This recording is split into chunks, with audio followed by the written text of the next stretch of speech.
In the 1st of December 1947, the ulama of Al-Azhar call for worldwide Muslim jihad against the Zionist enterprise, which is about to turn into a state in accordance with the United Nations partition resolution. It calls on all Arab males to come and fight, those who can't send some money, etc., etc. But there is this call. Basically, Al-Azhar is telling the Egyptian government, you can't avoid entering this war in Palestine, especially now that the Palestinian Arabs are being crushed by the Israeli forces. And this is in preparation for, and perhaps trying to push the government as well into, the invasion of Palestine by the Arab states, including the Egyptian government. In the Jewish side, you've got a Jewish Zionist enterprise which turns into a state, and on the Arab side you've got a number of different Arab governments, as well as before that the Palestinian Arab leadership. The Arab armies do invade because they know the Palestinians are losing the civil war, or just about lost the civil war, and we have to come to their aid, otherwise we will be overthrown by our own people who demand that we intervene. They have to intervene because they've generated enough hatred of Israel in the previous year and 2 years that they have to send their armies in, even if they know their armies are not going to win the war. And that's really what happens, certainly in Egypt and Syria and Iraq. They don't really believe they're going to win the war. Where is anti-Semitism? There's also anti-Americanism. Anti-Americanism and anti-Semitism are a pair, and we have them today, especially with the left. European anti-Americanism is paired with anti-Semitism. Anti-Semitism was in the Middle East was an import from Europe. There was a huge increase of the Islamic diaspora in Germany and also in other parts of Europe, but particularly. And you have every day, almost every day, there are assaults on Jews. Anti-Semitism in Europe is a problem of the Muslim, not our problem. This is a statement by the president of Germany. Among the migrants who have came into the country in the past 2-3 years, at least 90% are anti-Semites. So anti-Semitism in the Middle East is normal as eating and drinking. And we have acknowledged this. So I'm not accusing these people, but I say you have to deal with that. This is a German problem that you are introducing anti-Semites. And Karl Lagerfeld published an article recently, Frau Merkel, ich hasse Sie. You kill 6 million Jews, and then to forgive yourself, you introduce further million anti-Semites into your country. Yeah? What came to be seen now is that many states in the Middle East did realize that what happened in the last decades with many wise people coming from the West was a recipe for disaster. Everybody knows that.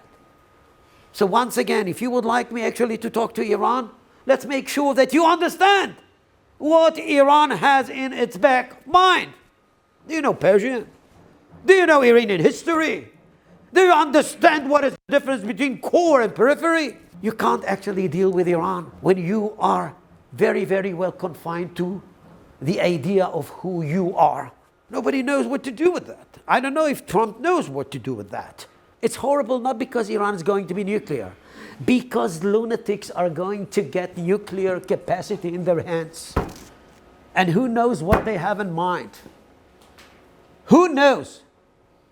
I'm not saying that they are lunatic the same or they are similar to ISIS. And just think of that. Think of what could have happened if ISIS could get nuclear weapon. Israel has to be proactive. Wherever Iran to be found in Syria, Israel would attack that. You have to put some teeth into that in order to make Iran have a second thought about that. This is the deal. In order to have pure Islam or genuine Islam, you have to pursue an agenda of spreading Islam throughout the world. Islam will save humanity, and you can't undertake the spread of Islam without power. And you can't have power without political positioning. This remains the creed, the slogan, the watchword of the Brotherhood. This hasn't changed. Al-Turabi would hold conferences in Khartoum of the jihadist and terrorist organizations, including representatives from Iran, from Hamas, not Hamas, from PLO, to come together so they can work out strategies together. get to know each other. None of us here can imagine, I think, well, maybe some of us can, how far the reach of the Muslim Brotherhood extends. Anti-Semitism is this global phenomenon. It's not just simply Western, it's everywhere. It's an idea that is expressed in most cultures in all sorts of interesting and confusing ways.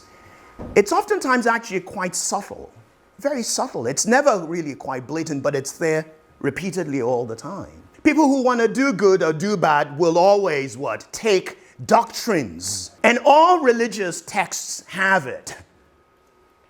And interpret those scripts in a particular way. Islamic scriptural texts in the Quran and the Hadith, because they're really new in our sense of modernity, really can be easily appropriated